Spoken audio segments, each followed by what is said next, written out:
Now, this is according to Tia Mowry, reflecting on being by herself for the first time amid divorce.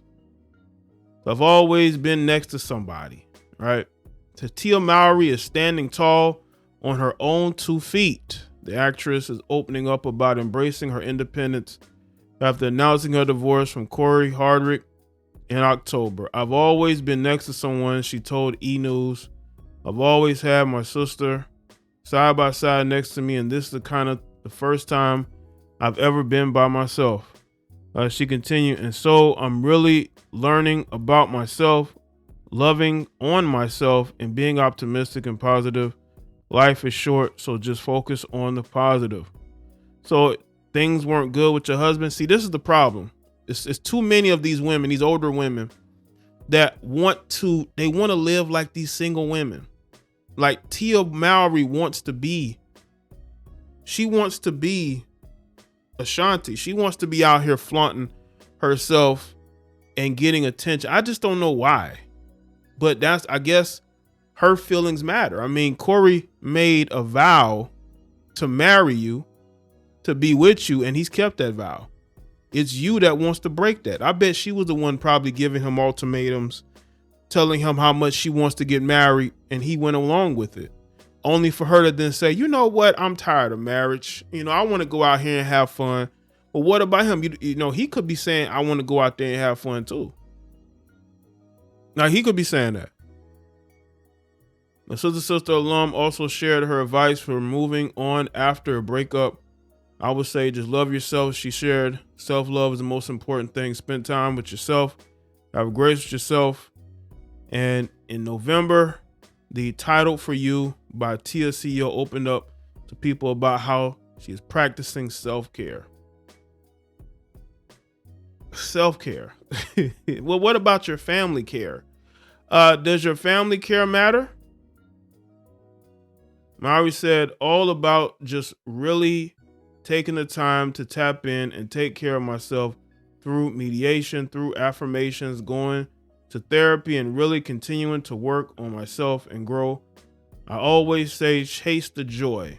I really feel like where I am in my life right now, I realize that life is beautiful, it's amazing, it's a gift, but it's also short, and we all have to chase our joy and chase being happy. She continued, that's really important. Mowry added, women and mothers, we deserve that too, because we always give to everyone, and sometimes we forget about ourselves. And so that's where I am right now, just continuing to love myself. So there was no self-love in the marriage. That's what happens. That's why I'm against marriage. I don't give a damn about marriage. I really don't. Because at some point, the woman is going to want out, and she's going to say it's because she wants to love herself and you were inadequate in some way, shape, or form, right? What's good, Swing Out? Mowry and Hardwick, 43, married in 2008, announced their separation after 14 years of marriage in October. I've always been honest with my fans, and today is no different. I wanted to share that Corey and I have decided to go our separate ways, she wrote alongside a black and white photo of the couple at the time. These decisions are never easy and not without sadness. Mowry also shared the pair will be maintaining a friendship to co-parent their kids, saying, I'm grateful for all the happy times we had together and want to thank my friends and family and fans for their love and support as we start this journey. Why do you need to start a journey? That's what I want to know to all you women that want to go out here and you want to beg your boyfriend to marry you, only for you to then go out here and then want a divorce and say it's because you want to take care of yourself, self-care. Like, what happened to your marriage? What happened to your vows? What happened to wanting to see it through? Does that not matter? Of course it doesn't matter. That's why I tell y'all marriage is a stupid decision to make. Because at some point these women are going to want out. And it could be, and it's probably for something that you didn't even do. Because they don't know what they want. And because they don't know what they want, they bring that confusion into the relationship at some point. And they start trying to make you feel like you're the bad guy, not them, when they for years have wanted out. They for years have seen other women have fun while they wanted to have fun.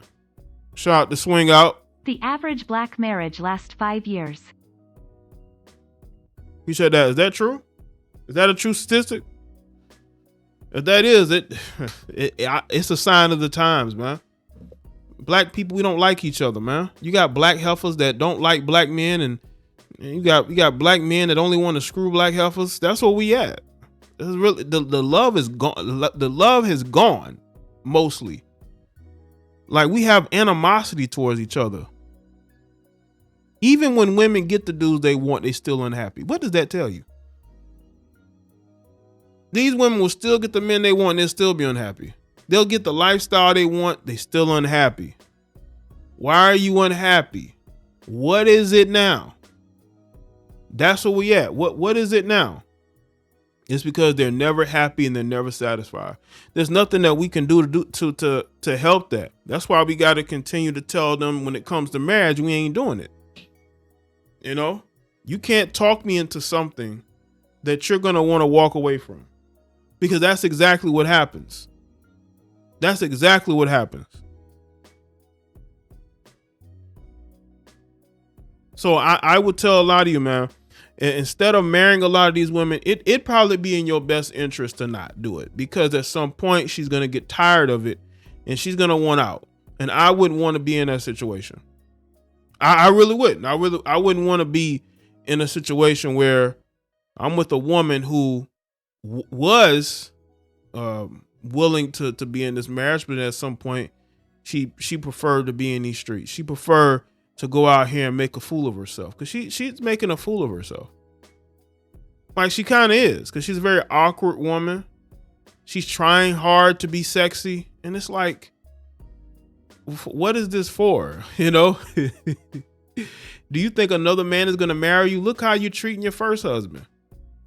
And then to subliminally make it seem like he's the problem, when the whole time you've been the problem. You've wanted out, and you try to justify it by blaming him. You know, that's how it is with us. You know, we as men are always gonna get blamed.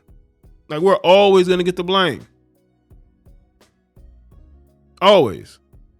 That's why I tell you, don't even waste your time going out here trying to put a ring on any of these women's finger, because a lot of these women don't deserve. A lot of these women ain't wife material to begin with. A lot of these Western women ain't marriage material at all. So what's the point of marrying them? Because they're not marriage material.